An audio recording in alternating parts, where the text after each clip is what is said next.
Hello guys, how are you. आप सभी का स्वागत है मेरे इस यूट्यूब चैनल अपना फ्यूचर.com पर। तो गाइज, आज हम फुटप्रिंट विदाउट फिट बुक से chapter number first 8 Trump of surgery को करेंगे। तो इससे पहले मैं आपको इसके कुछ की पॉइंट्स बता देता हूँ। इसमें 3 कैरेक्टर होते हैं, एक मिसिज पंफरी होती है, एक उसका डॉग ट्रिकी होता है और एक डॉक्टर होता है जो ट्रिकी को ठीक करता है। उस डॉक्टर का नाम होता है मिस्टर हीरियट। तो आइए शुरू करते हैं। Tricky A small dog is pampered by his rich mistress. Tricky एक छोटा सा कुत्ता होता है और जो उसकी मालकिन होती है मिसिज पैम्फ्रे उसको बहुत लाड प्यार से पालती है। She over feeds him and he falls seriously ill. वह उसको बहुत अधिक खाना खिलाती रहती है जिसकी वजह से वह बीमार पड़ जाता है। Does the veterinary surgeon perform an operation. क्या पशु चिकित्सक ऑपरेशन करता है। Does the dog recover. क्या ट्रिकी है जो डॉग है वो ठीक हो जाता है। आइए इन सब क्वेश्चनों के आंसर जानने के लिए हम इस चैप्टर को पढ़ते हैं। तो आइए शुरू करते हैं। I was really worried about tricky this time. जो मिस्टर हीरियट होता है वह बताता है कि मैं बहुत चिंतित था जब मैंने टर्की को देखा था। I had pulled up my car when I सा him in the street with his mistress and I was shocked at his appearance. जब मैंने उसे उसकी मालकिन के साथ गली में देखा था तो मैंने अपनी गाड़ी रोक दी और उसका आकार देखकर मुझे झटका सा लगा। He had become hugely fat like a bloated sausage with A leg at each corner. वह एक फूले हुए कबाब की तरह बहुत मोटा हो चुका था जिसके प्रत्येक कोने पर एक टांग थी। His eye bloodshot and rheumy stared straight ahead and his tongue lolled from his जैब।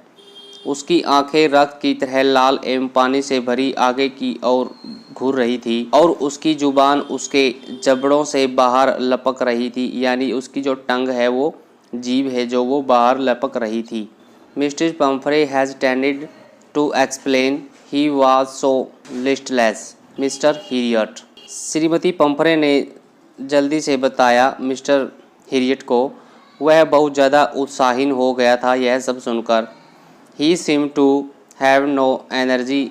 उसको देखकर ऐसा लगता था, यानी कि ट्रिकी को देखकर ऐसा लगता था कि जैसे उसमें ऊर्जा ही नहीं बची है। I thought he must he suffering from malnutrition so I have been giving him some little extra between meals to build him up some malt and cold liver oil and a boil of horlicks at night to make him sleep.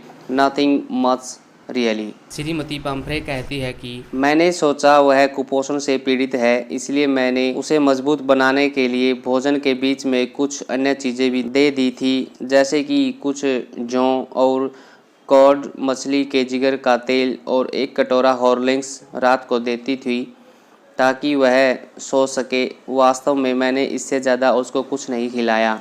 And did you cut down on the sweet thing as I told you. अब mister Herriot कहता है कि मैंने आपसे कहा था कि उसकी चीज़ों में कमी कर दो, जो कि वो मीठी चीज़ें खाता है उसको बहुत कम दो। क्या आपने वो दी। अब श्रीमती पैम्फ्रे क्या कहती है। Oh I did for a bit but he seem to be so weak I had to reliant.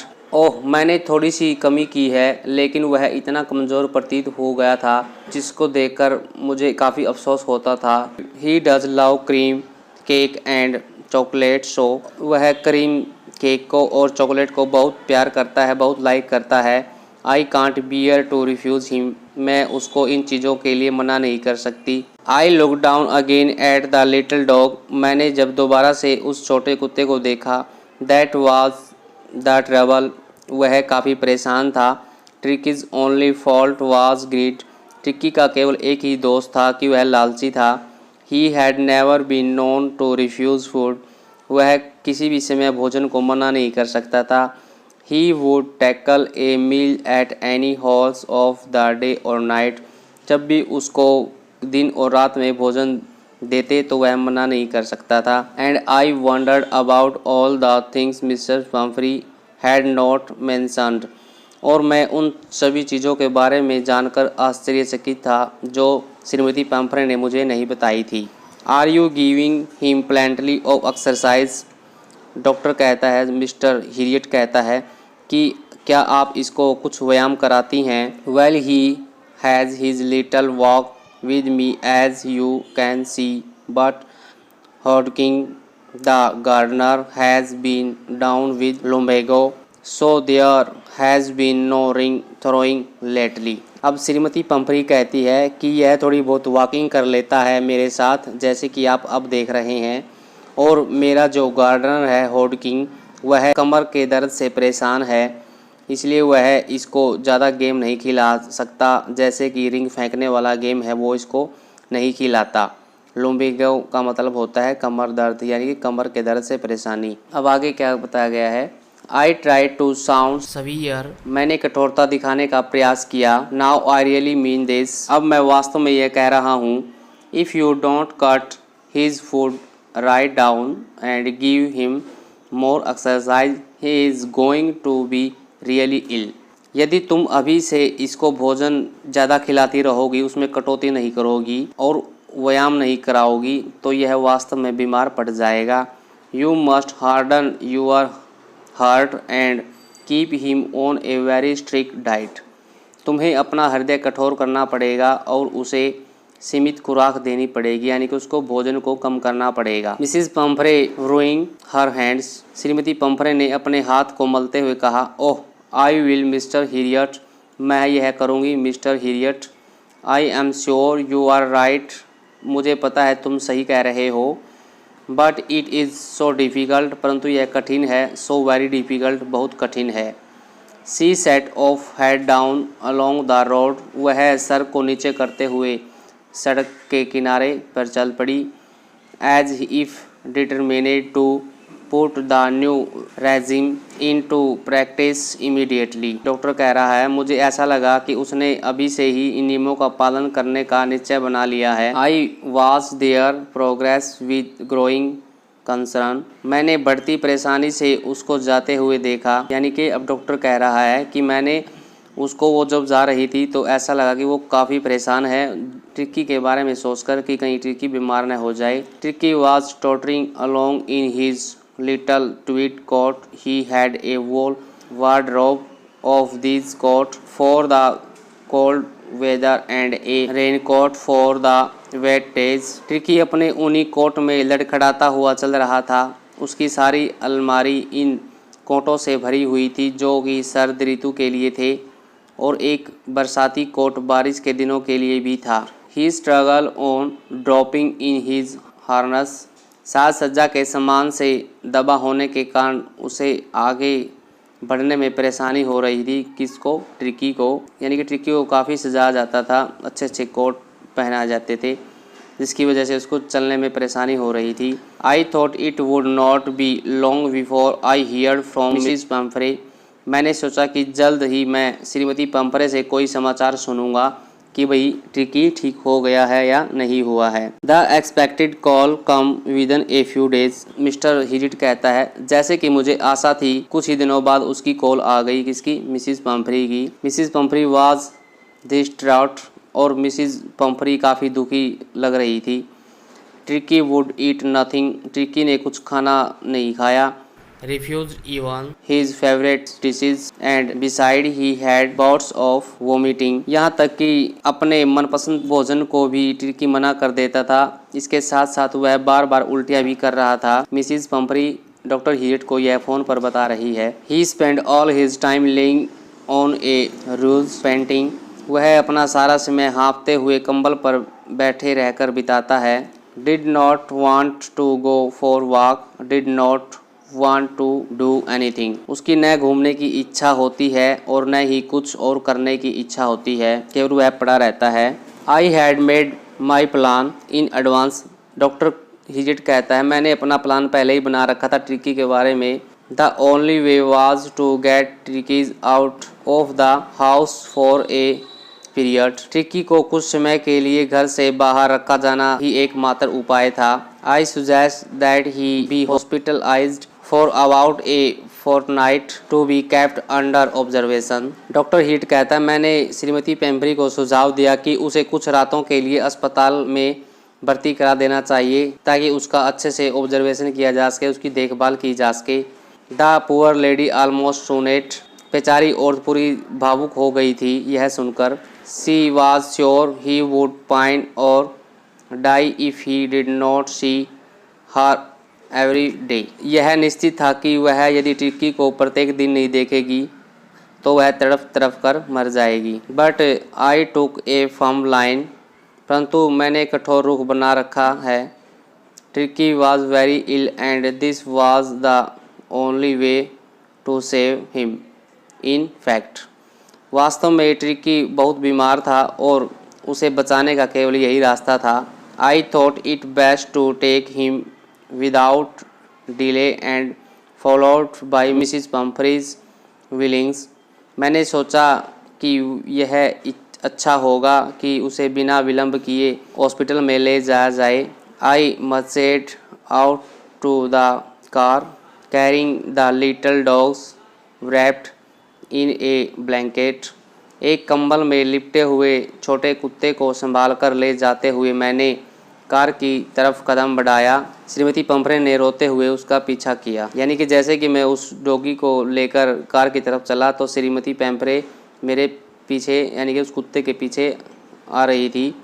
The entire staff was roused and maids rushed in and out bringing his day bed, his night bed, favorite cushion, toys and rubbering, breakfast bowl, lunch bowl, super bowl। और Shrimati Pomfrey ने सभी कर्मचारियों को उठा दिया था और नौकरानियों को भी उठा दिया था जो उसके लिए दिन का बिस्तर, उसका रात का बिस्तर, उसके मनपसंद तकिए, खिलौने और रबड़ के छल्ले, नाश्ते का कटोरा यानी कि बर्तन, दोपहर के खाने का बर्तन, रात के खाने का बर्तन, यह सब सामान लेकर अंदर बाहर की ओर दौड़ रही थी ताकि वो ट्रिकी के साथ ये सब सामान दे सके, हॉस्पिटल में उसकी अच्छे से केयर हो सके।